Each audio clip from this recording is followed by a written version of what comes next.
Here's a question almost nobody stops to ask when their dog runs off with a sock. Why that one? Not the clean pair sitting folded in the drawer. Not your partner's. Yours. The one you were wearing this morning. The one that's been with you all day. That specificity isn't random. Your dog made a choice, and it tells you something. We call it stealing. We call it a poodle thing, or a puppy thing, or just that thing dogs do when they're being pests. But what your dog is doing when she grabs your sock and disappears with it is closer to a conversation. 3 conversations, actually, depending on what's going on in your house. And they're not the same thing. And they don't call for the same answer. Same. My young poodle was about 6 months old the first time I found her in the laundry basket. She had not touched the clean pile. She had rooted through everything and come away with a single worn sock, and she was lying with it on her bed like she'd found something important. I thought it was a one-time thing. It wasn't. And the reason I was wrong is actually kind of remarkable. If your dog does this or did this and you never quite understood why, stay with me. I want to break down what's actually going on. Signal by signal, welcome to the channel. If this is your first time here, subscribe before you go. By the end of this, you'll know exactly which of those 3 things your dog is really saying. Start with what you've probably already noticed on your own. Your dog isn't random about this. They go for worn items, your socks, a shirt you slept in, the hat you just took off. They're not after the object, they're after what's on the object. And to understand why that matters, you need a sense of what your dog's nose is actually doing. Dogs have roughly 300 million olfactory receptors. 300 million, compared to about 6 million in the average human. 50 times more just in the hardware, but the hardware barely captures it. Alexandra Horowitz, who runs the Dog Cognition Lab at Barnard College and has spent years studying what dogs experience through their noses, found that the olfactory bulb in a dog, the brain structure dedicated to processing scent, is roughly 40 times larger relative to total brain size than ours. What that means, practically, is that your dog is moving through a version of the world organized almost entirely by smell. Where you walk into a room and see it, your dog walks in and reads it. Every scent, layered and dense and specific in ways we can barely picture. Your scent is part of that world, not a small part. Gregory Burns and his team at Emory University spent years training dogs to lie still in an MRI machine while fully awake. No sedation. Just patience and a great deal of practice, and then measured brain activity as the dogs were presented with different scents. Familiar human, unfamiliar human, familiar dog, unfamiliar dog, the dog's own scent, the scent that produced the strongest activation in the caudate nucleus, the brain's reward center, the part that fires when something feels good, was the scent of their familiar person. Not a familiar dog, not food, their person. So when Sesame went into that laundry basket and came away with my worn sock, she wasn't being destructive. She wasn't being random. She wasn't after the fabric. She was holding something that smelled like me, the most concentrated version of my presence in that whole room. That's a comfort object. That's what the brain imaging actually shows is happening. If your dog steals your sock and then just goes and lies with it somewhere calm, not chewing, not parading around, just settled, that's almost certainly this. Signal 1. Your dog is carrying your presence when you're not there to give it. Now here's the part I want to be honest about.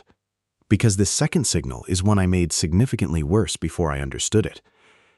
If you've ever chased your dog across the house because they had your sock, I have too.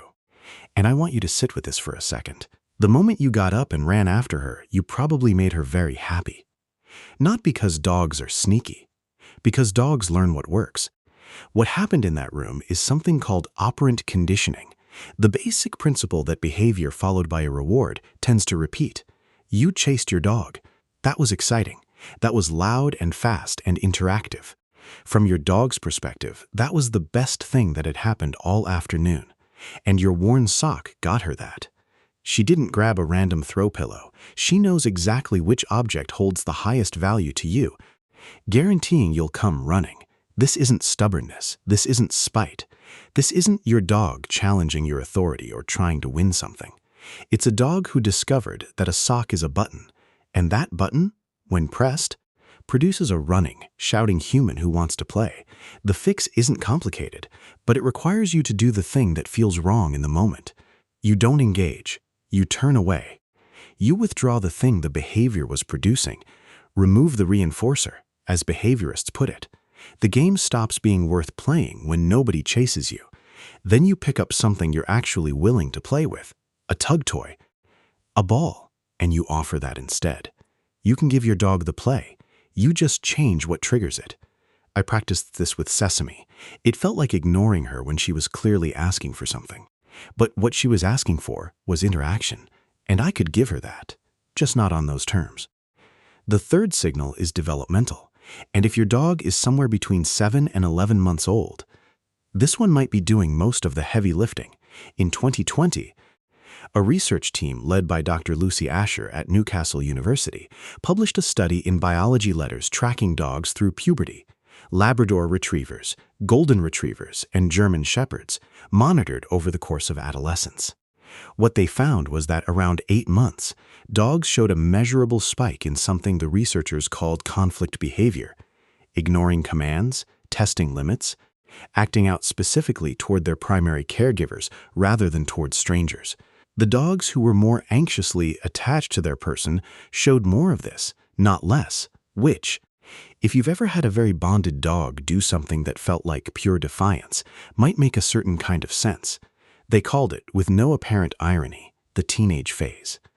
What's happening, as best the science can tell, is that an adolescent dog is actively testing boundaries to see what rules still apply. And what better way to test a boundary than taking an object that smells overwhelmingly like their primary caregiver? It's a calculated provocation. For a dog still figuring out cause and effect, that's a rich object to investigate. This isn't a phase to eliminate so much as one to outlast while building the habits you want to keep. Consistent, reward-based redirection during these months matters more than most people realize. The phase passes. Sesame is past it now. I still find a sock in her bed sometimes. Last week, actually. You can sort your dog's sock habit into one of those 3: scent comfort, the attention loop, adolescent exploration, and probably be right most of the time. Knowing which one it is makes the practical stuff easier. But underneath all 3 of them is the same truth. Your dog wants something that belongs to you. She goes and finds the most concentrated version of your presence she can carry. And whether she quietly takes it back to her bed or parades it down the hallway to make you chase her, the core message is the same. The science can show me the mechanism. It can't show me the meaning. I almost didn't include this last part. Then I realized it's the whole point. I think about the version of me who's going to wish, someday, that she still did this. When the house is quieter and the laundry basket goes undisturbed and there's nothing left to chase down the hallway. The day will come when you'd trade a lot to find one stolen sock. And I don't think I want to talk myself out of that. So, 3 signals inside that one stolen sock. Scent comfort, your dog holding onto your presence when you're not there to give it. The attention loop, a game you trained without quite knowing, and one you can untrain. And adolescent exploration, a phase doing exactly what phases do. When you catch your dog with a sock today, you'll know which question to ask first. And that's further than most people get. I want to hear from you. Does your dog have a favorite item, and did it always belong to you? Tell me in the comments. I read everyone. Go say hi to your dog right now, and I'll see you in the next one.